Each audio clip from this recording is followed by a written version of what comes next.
And now I'd like to introduce you to Lisa Ritchie, one of the top etiquette consultants in the country.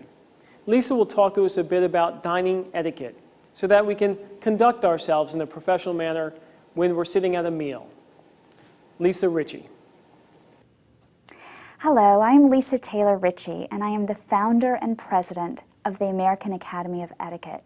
We teach children and adults from all walks of life social skills.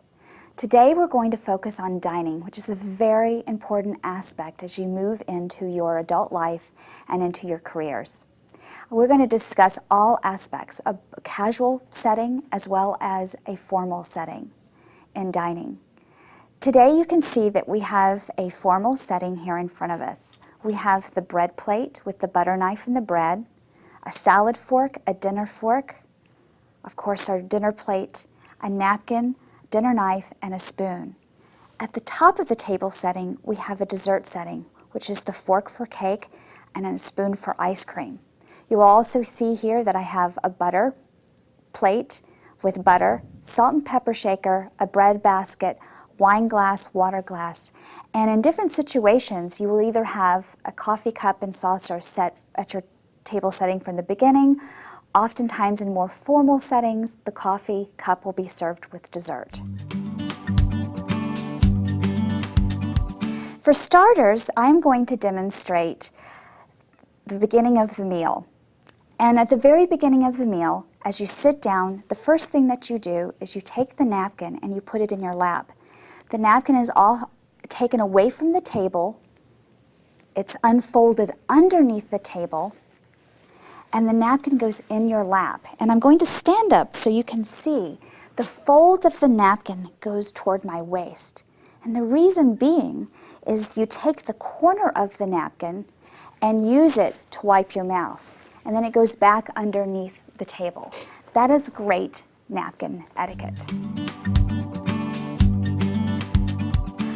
Now, I often get this question, and I'm at business functions all the time, and it never fails. If I'm sitting at a table of 8 or 11 people, it never fails. Someone always eats from the wrong bread plate or uses the wrong wine glass or water glass.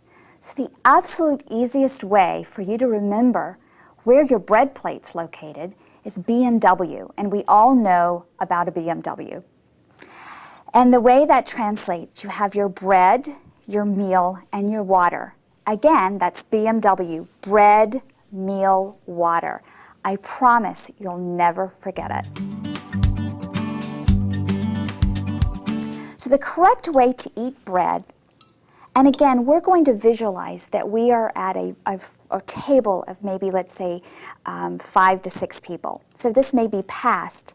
So as I pass the butter, I take a small amount of butter with my butter knife, and I place it on my bread and butter plate with the knife, the butter knife, at the top of the plate. I continue to pass this on around the table. Now here's another common dining mistake. A lot of times people will slice their bread and butter the whole piece of bread, and actually it's one bite-sized piece at a time. So I'm going to demonstrate for you. You tear off one bite-sized piece of bread at a time, and you butter that piece over the bread plate, and you take a small amount of butter using your butter knife, and see how this is shaped somewhat. It's actually much smaller than, let's say, and I'll show you here, a dinner knife. If this is all that you're given in your social situation, this is perfectly fine and it will do. But often you will see a butter knife at your place setting. So you take a small amount of the butter, you place it on a small bite, and you take the bread one bite-sized piece at a time. And that is the correct way to eat bread and butter. I'm going to demonstrate American and continental style dining. And believe it or not, one of the most common mistakes that I see, one of the most common dining mistakes that I see is the way individuals hold their fork and knife. And I want to clear up the difference between American and continental style dining. Many believe that it is absolutely correct to combine the two methods, and it really isn't. So first I'm going to go over American-style dining, and this is actually still the most popular way that we as Americans eat. The easiest way to remember how to hold your fork or to cut your food correctly is, and this is very elementary, but it absolutely works. If you hold out your palms, you can balance your fork and your knife on your index fingers. And this will make sure that you are in the absolute correct cutting position. So you see it's balanced on my index fingers, you turn it over, and you're absolutely ready for a perfect cutting position. And here we have a nice chicken breast, so I'm going to cut into the chicken. The knife goes at the top of the plate, the blade faces in toward me, I switch hands. Now I'm demonstrating for a right-handed person today. So I switch hands, my left hand goes into my lap, and you can see that I'm holding my dinner fork like a pencil. And that is the easiest way to remember how to hold your fork. Now I'm going to show you some incorrect ways to hold your fork and things that I see as I teach. A lot of times I see this. This is absolutely incorrect. So make sure that you're holding your fork like a pencil. And therefore, you're ready to take a bite. I'm going to show you now the resting position for American style. And the way you put your utensils when you're resting, let's say you need to take a drink or you need to use your napkin.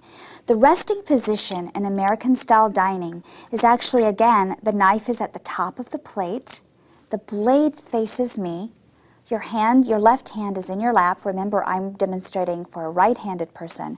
So your knife is at the top of the plate, blade facing in. This is another common mistake. I often see it here, but it does face you. The blade faces you. And then the fork is placed below the knife with the handle on the right-hand side. And like I said, this gives you an opportunity to take a sip of your water or to say take a sip or to use your wine glass. Now you may also use this as an opportunity to use your napkin. And again, you take the napkin from your lap and just wipe your mouth as necessary. The other style of eating is called continental or European style of dining, and it's very important that you know this as well. Let's say, for example, you are invited to an international luncheon, or you may have some opportunity to do business in another country. So it's very important that you recognize continental style dining, and I encourage you to try it. It's a very elegant, quiet way and a very sophisticated way to eat. Again, you start in this position. It's a little elementary, but at least you know you're cutting correctly. You balance, if you're right-handed, you balance your fork in your left hand on your index finger. You take your knife and balance it on your index finger on the right hand. You turn them over and you cut your piece of meat or vegetable. And instead of switching, you actually keep the fork and the knife in your hands. And if you'll notice, my wrist actually rests on the table, and that is absolutely correct and proper when you're eating European style. So you can take your chicken. I'm sorry, I actually lost it. You can take your chicken, and the tines stay down on the fork when you bring the chicken or your vegetable to your mouth. And as you are chewing, you keep your wrist above the table, and you continue to talk and have a great conversation with those that are at your table. Now, the other great thing about European style dining is you can take many flavors onto your fork, and I'm going to show you how to do that. The knife is considered the pusher. So let's say, for example, I would like to take a bite of chicken, and I happen to be a real foodie, and I'm sure we have others out there that enjoy your food. And you also, let's say, want to try a bite of these great roasted potatoes. So you can actually take the roasted potatoes and push it on up to your fork, onto your fork. So you get a great bite of both the chicken and the potato, and you take it into your mouth. And that is a perfect example of European or continental style dining. Now, resting position for continental or European style is actually toward the bottom of the plate, and it is actually crossed. The knife and the fork are crossed.